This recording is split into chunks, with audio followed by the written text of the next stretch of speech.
갈라디아 지방은 바울이 1차 전도 여행 때에 복음을 전파했던 곳입니다. 지금의 터키 지역하고 다 연결되어 있는 거죠. 비시디아, 안디옥, 이고니온, 루스드라, 또 더베, 그런 이름 들어보셨을 겁니다. 갈라디아라고 하는 것은 유럽에서 이주한 갈리아족의 땅이라 해서 갈라디아라고 불러진 이름입니다. 나중에 로마 제국이 이 땅을 정복하고 로마의 한 주로 편입을 시켰죠. 이게 AD 25년입니다. 근데 그보다도 훨씬 이전부터 유대인들이 이곳에 이주해가지고 자리를 잡고 있던 곳이기도 했습니다. 그래서 사도 바울이 전도하러 갔을 때에 유대인 마을이 있었고 회당이 있었고 또 그 회당에서 말씀을 전할 수가 있었던 거죠.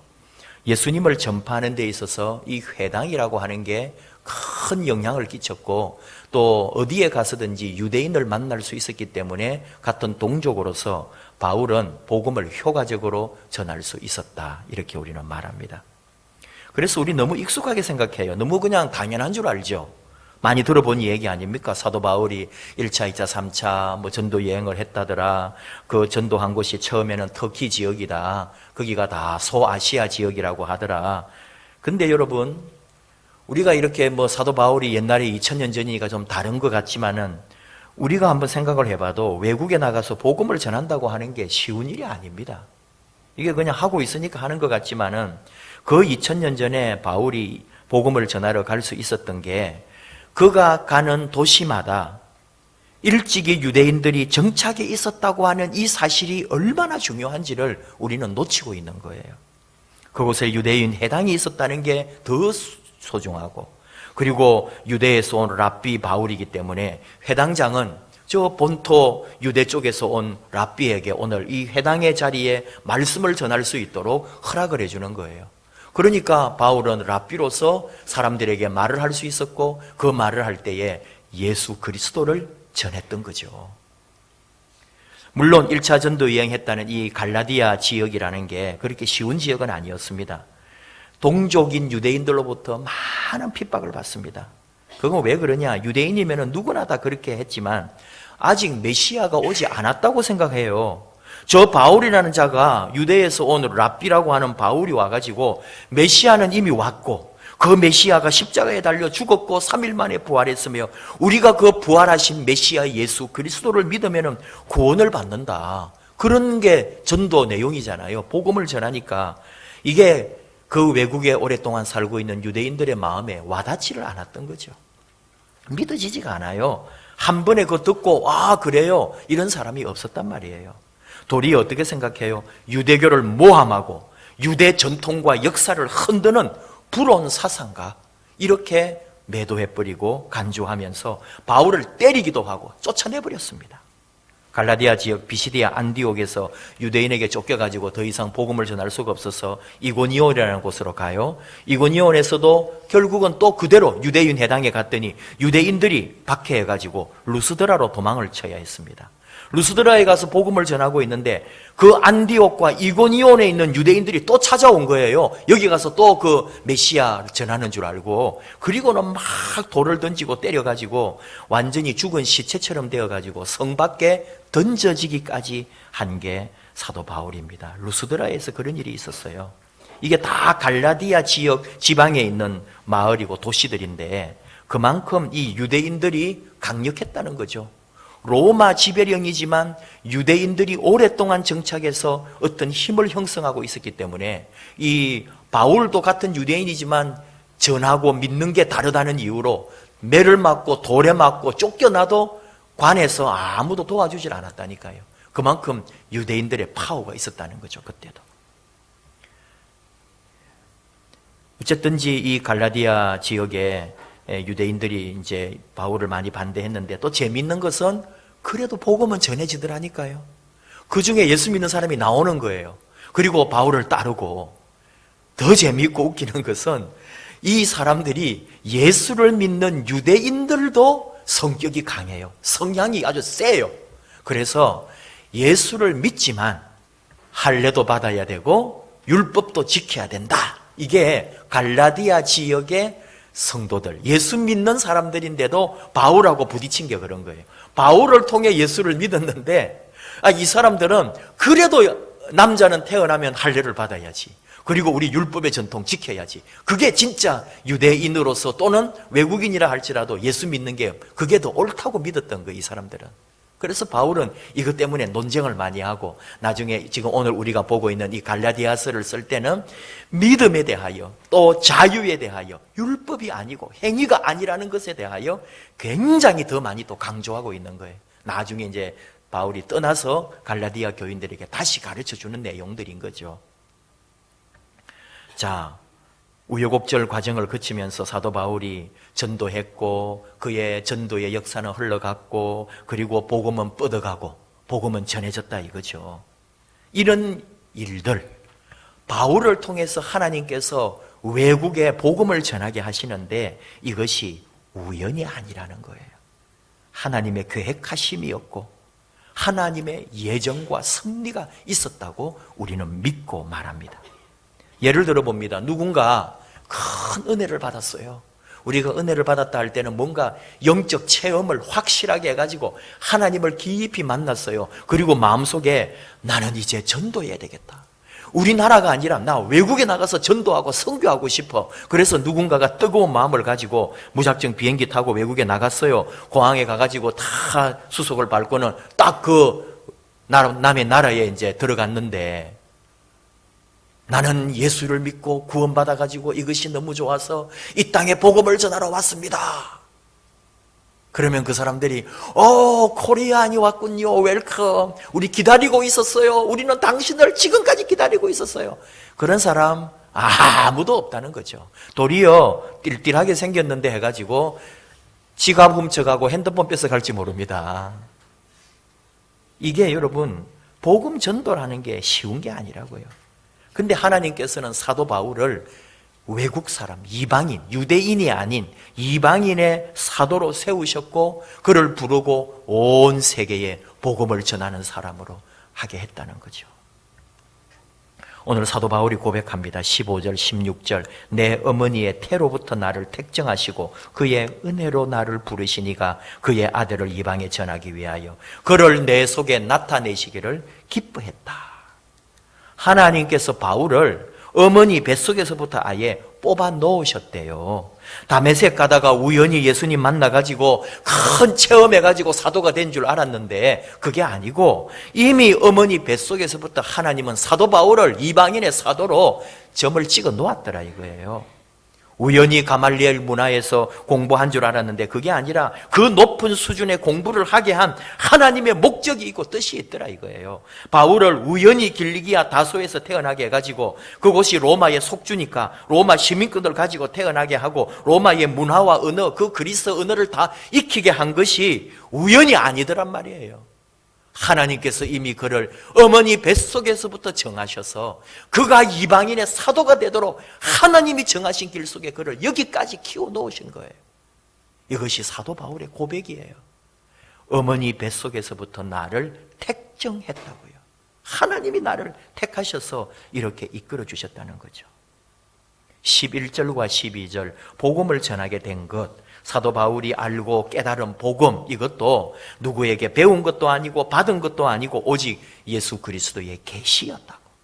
다메섹 도상에서 부활하신 주님을 직접 만나가지고 이방인의 사도로 부름받게 될 때의 그 체험, 그것이 바로 그리스도가 나를 부르신 계시였고 나는 바로 하나님으로부터 또 주님으로부터 직접 사도로 부름받고 이렇게 이방인의 사도로 철저하게 하나님의 목적과 뜻을 위하여 나는 지금 살아가고 있다.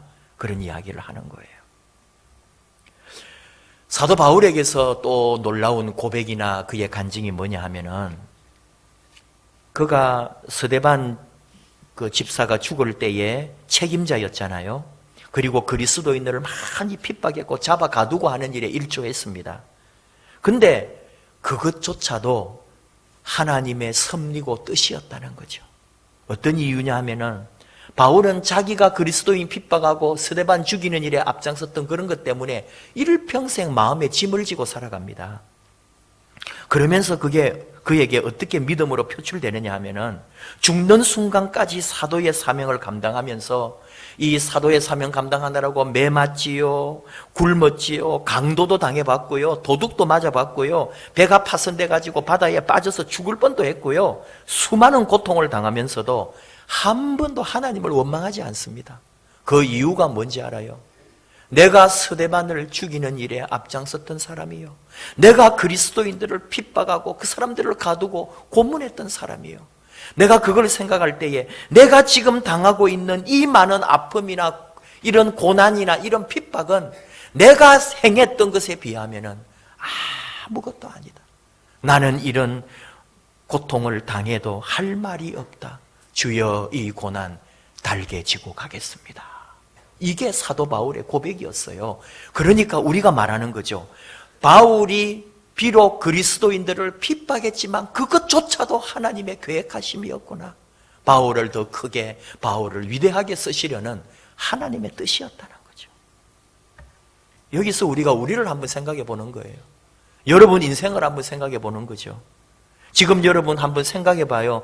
내 삶에 항상 뭔가 생각나고, 내 삶에 항상 뭔가 그림직하고, 내 삶에 언제나 떠오르는 무엇인가, 내 인생 살아오는 동안에 30, 40, 50, 60, 70, 80 인생 살아오는 중에 내 인생에 다 걸리는 그것만 아니었다면 내 삶이 바뀌었을 텐데, 그런 거 있지 않아요? 내가 살아온 삶의 순간순간 우연히 그 일이 일어나가지고, 우연히 그 일 때문에 내 인생이 이렇게 됐어요. 그런 거 있지 않습니까? 이 말이에요. 우연이었을까요? 그 우연 때문에 내가 지금 이 모습입니까? 오늘 아침에 집을 나왔어요. 정신을 차리고 보니까 교회 와 있네? 우연일까요? 아닙니다. 내 인생 지금까지 살아오면서 내 삶에 일어난 모든 일들 우연이란 없습니다. 우리의 만남은 우연일까요? 우리 만남은 우연이 아니야 라고 했는데 세상 사람도 안 해요. 세상의 모든 진리도 알고 있네요. 우리 인생은 우연이 아닙니다. 지금 바로 이 순간 우연은 없습니다. 이 말이에요. 근데 우리는 이런 생각 속에 살아갑니다. 나는 왜 이런 집에 태어났을까? 나는 왜 저런 부모를 만났을까? 나는 왜 그때 그 생각을 했었지? 내가 우연히 왜 그 사람을 만났지? 내가 왜 그때 그 회사에 들어갔고, 내가 그때 왜 그 도장을 찍어줘가지고 내 인생이 이렇게 다 말아먹었지? 이런 게 뭔지 아십니까? 여러분, 그런 게 많이 있다니까요. 우리 안에 우연히 또는 그때 내가 왜 그렇게 돼버려가지고 내 인생이 지금 여기까지 왔나? 내가 그때 그걸 안 했어야 되는데. 왜요? 우연이었으니까. 그 우연이 내게 없었어야 되는데, 내가 그때 그 사람 만나지 말았어야 되는데, 내가 거기 가질 말았어야 되는데, 내가 그때 무슨 정신으로 이 사람과 결혼을 해가지고 내가 그때 왜 그랬지? 우연히 일어난 일들이라고 생각하십니까? 지금도 우연이라고 생각하면서 그 우연이 없었더라면 얼마나 좋았을까? 후회하고 지금도 가슴을 치고 그렇게 탄식하십니까? 아닙니다. 하나님의 목적이 있었습니다. 하나님의 계획과 섭리가 있었습니다. 이것을 우리가 모르고 있는 거예요. 그리고 인정하지 않으려고 하는 거예요. 내 인생을 아직도 내가 내 마음대로 주장하려고 하는 거죠. 15절 다시 봅니다. 내 어머니의 태로부터 나를 택정하시고 그의 은혜로 나를 부르신 이 그분 하나님께서 나를 여기까지 살게 하시고 바로 지금 이곳 이 자리에 이 모습, 이 나이, 이 상황, 이 형편 그대로 나를 부르셨다고 바울이 고백하는 것은 곧 우리의 고백입니다. 우리 모두가 다 하나님의 영원한 구원 계획 속에 있고 하나님의 예정 가운데 있었고 이것은 우연이 아니고 하나님의 인도하심 속에 있었다는 것을 우리는 인정하고 믿어야 합니다. 가수 김건모 씨가 지난주에 결혼을 발표했어요. 김건모가 뭐라고 결혼하겠지 싶지만 우리 그냥 김건모 씨가 아니고 김건모라고 합시다. 한 2005년, 2006년 어간에 제가 우리 안양에 있는 목사님들과 함께 분당 드림팀 목사님 팀하고 축구하러 매주 목요일마다 탄천에 가서 축구를 한 적이 있습니다. 재미있게도 하고 교제도 하고 좋았는데, 그때 분당에 계신 목사님 중에 한 분, 그분 교회에 김건모가 출석하고 있었어요. 그리고 모임을 아주 깊게 하고 주님을 또 깊게 만나가지고 자기가 곧 이 세상의 모든 노래와 세상 연예계에서 은퇴하고 CCM 또는 주님을 찬양하고 하나님 앞에 쓰임받는 하나님의 사람으로 나가겠다고 기자회견을 준비하고 그 많은 것들을 계획하고 있었어요. 그래가지고 제가 그때 삼원교회에 있을 때겠죠. 얼마나 좋은지 와가지고 계속 얘기를 많이 했다니까요. 있어봐라, 큰 뉴스 하나 나온다. 내가 다 말은 못 해주는데 굉장히 이슈가 되고 재밌는 뉴스가 하나 나올 거야 하고 말을 해줬는데, 이 뉴스가 안 나오는 거예요. 그래 목요일마다 가가지고 저는 그 목사님 만나가지고 언제 발표하냐고, 지금 몇 주냐고. 있어봐요. 이게 어렵네요. 뭐가 어려울까요? 연결된 게 너무 많아요. 이 연예인 한 명이 은퇴를 한다는 것은 그 자기 속해 있는 회사와 거느리고 있는 사람들과 그 음반과 지금까지, 그때 김건모가 한참 이제 잘 나가고 있을 때거든요. 그러니까 이게 그만둘 수가 없는 거예요. 다 그쪽 계통 사람들이 잡아가지고 못 가게 하는 거예요. 그 사람 하나 붙들고 있는 게 1년에 돈이 수백억이 왔다 갔다 할 수 있는데 그 연결된 사람이 너무너무 많은 거예요. 그리고 만약에 그만뒀을 때 이 사람이 지고 나가야 될 부채 뭐 이런 거 있잖아요. 이게 또 어마어마한 거예요. 쉽지가 않아요, 한 사람 나오기가. 그리고는 차일길 하다가 이게 다 흐지부지 돼버린 거예요. 그리고는 10 몇 년이 지금 흘러간 거라니까요. 13, 14년이. 그 사이에 술꾼이 되어 있더라니까요. 맨날 술 마시는 거 나오고 혼자 살면서 늙어가는 노총각도 아니고 나이가 50이 넘어가지고 이제 그러면서 맨날 그 뭐 엄마들끼리 모여가지고 아들 타령하고 이제 앉아있는 그 프로그램 여러분도 많이 보셨죠. 그런데 김건모는 언제나 술을 마시는 사람이에요. 입가심도 술로 하되 물로 안 하고 술로. 예. 이야, 그러니 그를 아는 목사들이 속이 얼마나 타고 쟤 어떻게 하냐 전부 다들. 예? 쟤 언제 어떻게 하지 하고 정말 골치 덩어리였습니다. 그래도 우리 마음속에 뭐가 있을까요? 여러분, 김건모가 어릴 때부터 교회에서 자란 사람이에요. 교회 학교 출신입니다. 찬양하고 자란 친구예요. 예. 어린이 찬양대, 청소년 찬양대, 청년 시절에도 교회 다닌 사람이에요. 믿음으로 기도로 자라는 친구라니까요. 하나님 그냥 두시지 않습니다. 아직 몰라요, 앞길에 또 어떤 일이 있을지. 근데 그의 장인이 목사님이라는 사실을 아시죠? 하나님이 이렇게 만나게 해주시네요. 꼼짝 못하게. 하나님 사람 만들려고, 하나님 그릇으로 쓰시려고.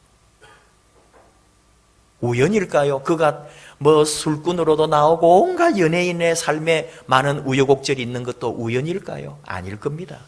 그가 이 다음에 봉사하고 섬기는 일에 쓰임 받겠다 그랬어요. 기자회견할 때 분명히 이제 기자들에게 밝힌 것은 이제 결혼하고 이렇게 그냥 연예계나 이런 바깥의 활동이 아니고 이름 없는 곳, 작은 곳, 약한 곳, 오라는 곳마다 찾아가서 섬기고 봉사하는 일에 생을 드리겠다고 했어요. 장인어른 되시는 장욱조 목사님이 그렇게 살고 계시거든요. 자기도 이제 결혼하면은 그렇게 살겠다고. 우연은 없다는 거죠.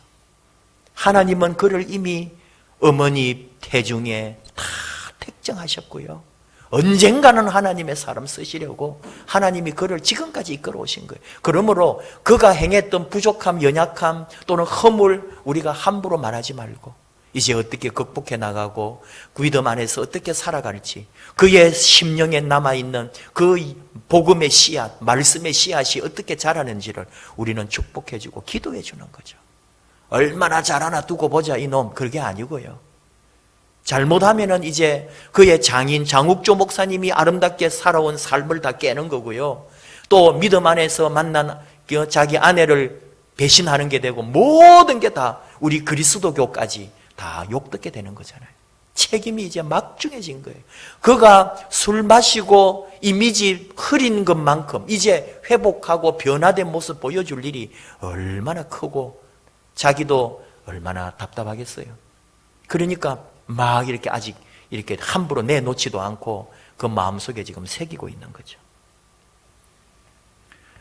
저는 한 사람 이렇게 높이는 거 아닙니다. 또 무너질 수도 있습니다, 여러분. 예를 든 거예요. 우리 삶을 생각할 때.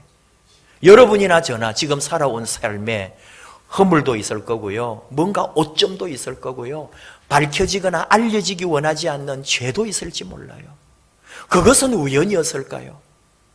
하나님은 그 일을 통해 우리로 하여금 더 깊게 살게 하시고, 생각하게 하시고, 회개하게 하시고, 다시 결단하게 하시고, 하나님의 사람으로 다시 거듭나게 하시려고 내 인생에 그 어떤 것도 우연이 없고 하나님의 그 아름다운 계획과 뜻 가운데서 우리가 살아가고 있다는 것을 믿고 인정하는 거죠. 이것이 그리스도인의 태도입니다. 토저 목사님이 하나님의 길에 우연은 없다, 그런 책을 쓰셨어요. 물론 책의 내용은 제가 오늘 설교하는 것과는 좀 다르지만 그분은 말씀합니다. 하나님의 자녀에게는 우연이라는 것이 없다. 그는 정해진 길을 간다. 그 길은 그가 존재하기 전에 그의 존재가 오직 하나님의 마음속에만 있었을 때 이미 그를 위해 정해졌다. 사도 바울의 말과 비슷하죠. 어머니 태중에 이미 하나님이 택정하셨다는 말이나 토저 목사님이 하시는 말, 하나님의 마음속에만 있었대요. 우리도 몰랐어요. 근데 하나님은 이미 그의 마음에 우리를 두시고 우리 삶을 그분이 정하신 길로 인도하셨다는 거예요. 그래서 지금 우리 삶은 뭔지 알아요? 지금까지 내가 걸어온 길이 뭔지 알아요? 옳은 길이었다는 거죠. 하나님 편에서는. 하나님이 쓰시려고 우리를 그렇게 하셨으니까. 그리고 하나님은 언제나 최고의 길을 허락하시고, 하나님은 우리에게 가장 아름다운 선택을 하도록 결국은 우리를 이끄시고 그렇게 만드신다는 거죠. 우리는 믿습니다. 내 삶에 우연은 없었다고요. 내 삶은 그때 그렇게 해가지고 어쩔 수 없이 우연히 그렇게 된 게 아니에요.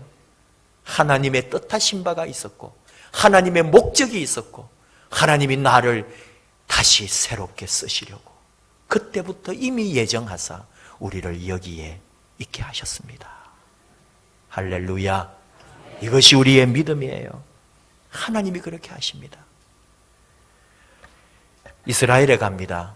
못 가시는 분들이 많기 때문에 함부로 또 뭐 간다는 걸 자랑하는 건 아니에요. 24명이 가게 되는데 여러분 기도해 주십시오. 그분들인들 다 뭐 넉넉하고 좋아서 뭐 마음 편해서 여행 가는 거 아니에요. 사모해 왔고 기대했고 주님을 더 가까이, 주님이 걸어가신 그 땅을 밟으며 주님을 깊게 만나고 싶어서 가는 거예요. 여러분 그냥 갔다 그냥 오지 않도록 이분들이 가서 하나님의 그 은혜를, 주님 걸어가신 그 십자가의 길을 걸어가면서 나도 주님과 더불어 하나 되고 우리 주님의 큰 사랑과 은총을 깨닫고, 베드로 통곡교에 가서 베드로가 울었던 그 눈물이 나에게도 터져 나오기를, 그런 의미와 그런 뜻이 있기에 우리 교회 40년 기념으로 이렇게 우리 교회에 24명의 순례자를 만들어 주신 줄 압니다. 모든 것은 하나님의 뜻이 있고 하나님의 목적이 있는 거예요. 저는 세 번째 갑니다. 처음에 갔을 때는 가고 싶은 마음에, 그냥 뜨거운 마음에만 간 거예요. 아무것도 모르고 갔어요.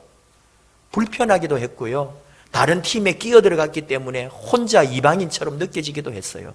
그러나 두 번째 갈 때는 그래도 한 번 다녀온 경험이 있어서 그런지 얼마나 풍성하고 보고 배우는 게 얼마나 많고 순간순간 놀라운 하나님의 역사와 주님의 음성을 들으면서 그 순례했던 아름다운 기억을 가지고 있습니다. 이번에도 우리 성도님들에게 그런 놀라운 은혜가 있기를, 하나님의 역사가 있기를, 이 순례길이 우연이 아니고 하나님이 정하신, 하나님이 한 사람 한 사람에게 베풀어 주실 위대한 역사가 있을 것을 믿고 가는 거죠.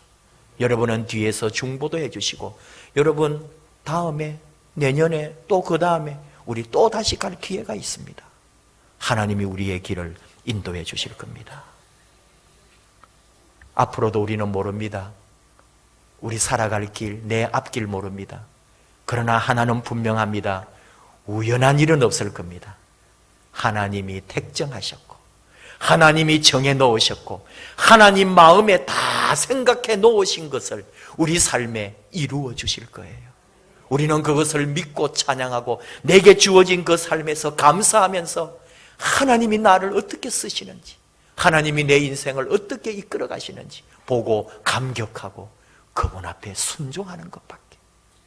나의 가는 길 하나님 인도하십니다. 하나님이 나를 위하여 일하십니다. 내 모든 삶에, 내 어려운 인생길에도 하나님 역사하십니다. 우리 함께 찬양합시다.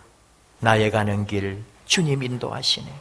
내가 광야에 있을 때도 길을 만들어 주시고, 내가 사막 같은 데를 지날지라도 하나님께서 강을 열어 주십니다. 오늘 우리 안에 함께 하시는 우리 하나님 찬양하면서 내 삶에 이루시는 우리 하나님의 놀라운 목적과 하나님의 예정과 하나님의 섭리 앞에 우리를 맡깁니다.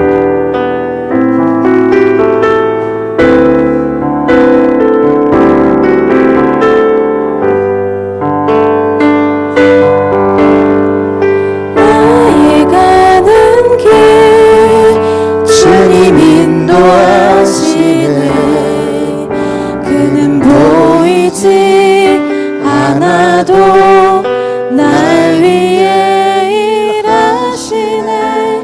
주 나의 인도자, 항상 함께 하시네. 사랑과 힘 베푸시며 인도하시네. 인도하시네. 다시 한번 찬양하시겠습니다. 나의 가는 길, 나의 가는 길 주님 인도하시네. 그는 보이지 않아도 날 위해 일하시네.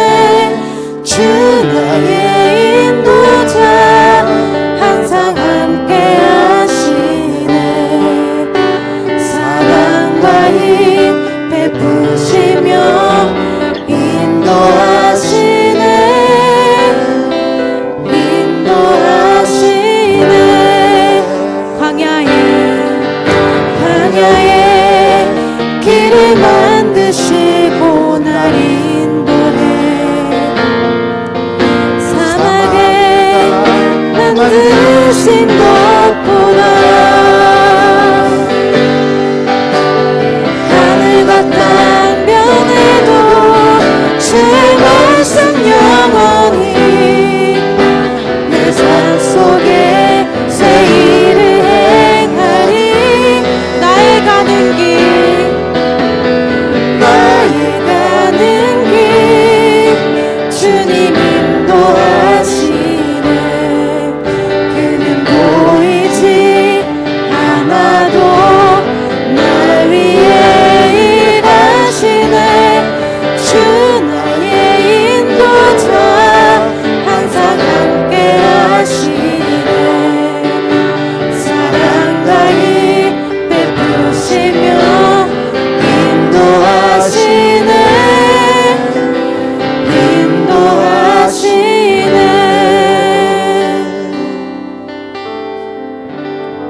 우리 잠깐 기도할까요? 나의 가는 길 주님 인도하십니다. 언제나 나의 인도자가 되셔서 내 삶의 주인 되십니다.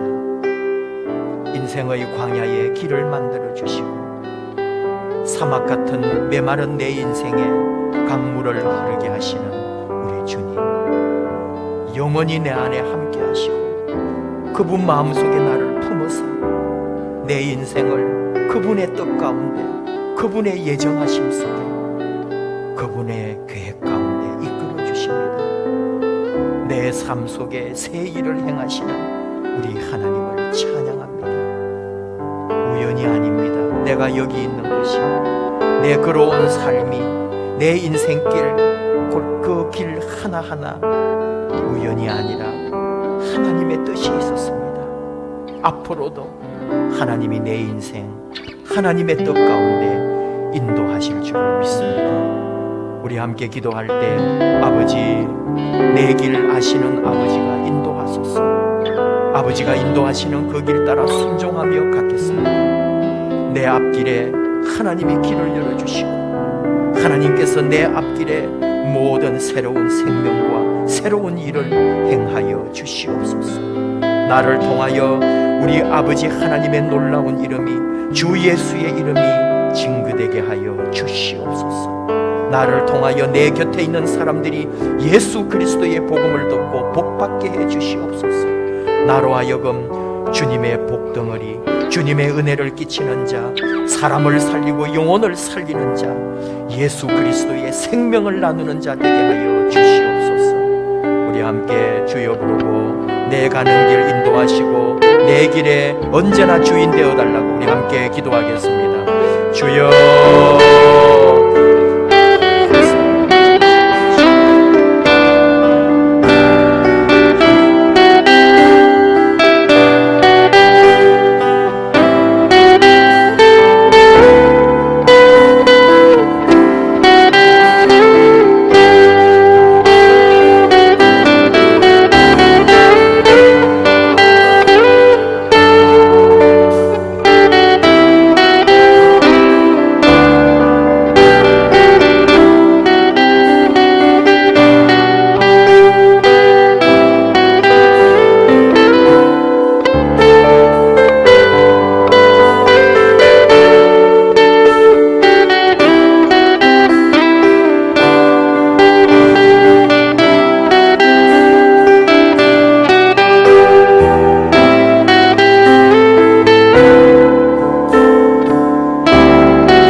하나님 아버지, 우리 하나님이 이끄시는 삶, 우리 하나님이 이끄시는 인생길 가운데 우연은 없다는 그 말씀을 믿습니다. 하나님이 정해주신 길, 하나님이 우리 삶을 택하시고 하나님께서 우리를 이미 정하사 하나님의 자녀 삼아주신 그 아름다운 믿음의 길 걷게 하신 줄을 믿습니다. 하나님이 우리에게 택해 놓으신 그 아름다운 길, 최고의 길, 믿음의 길, 생명의 길, 여러 길 중에 하나가 아니라 바로 결국은 우리가 걸어왔어야 될 유일했던 그 하나님이 이끄신 오직 하나의 길, 그 길을 지금까지 걸어오게 해주신 것을 감사합니다. 지금까지 내 삶을 하나님의 뜻 가운데 인도해 주신 것을 감사합니다. 이 모든 것이 하나님의 계획이었고 하나님의 목적이었고 하나님이 나를 이 땅에 쓰시는 하나님의 아름다운 섭리였음을 믿습니다. 순종하며 나아갑니다. 부르신 그 사랑, 하나님의 사랑, 하나님의 은혜 아래 여기까지 인도하신 것, 내 생각에는 아닌 줄 알았지만, 내 생각에는 실패인 줄 알았지만, 내 생각에는 불행인 줄 알았지만 이것이 도리어 하나님의 놀라운 계획과 섭리였고, 그리하여 하나님의 놀라운 역사를 감당하는 하나님의 사람으로 세우시는 하나님의 계획이었음을 고백하며 믿고, 우리 하나님에게 붙들림 받은 인생으로 하나님이 행하시는 새 일을 행하며 믿음으로 나아가는 아름다운 자녀들 되게 하여 주시옵소서. 예수님의 이름으로 기도하옵나이다. 아멘.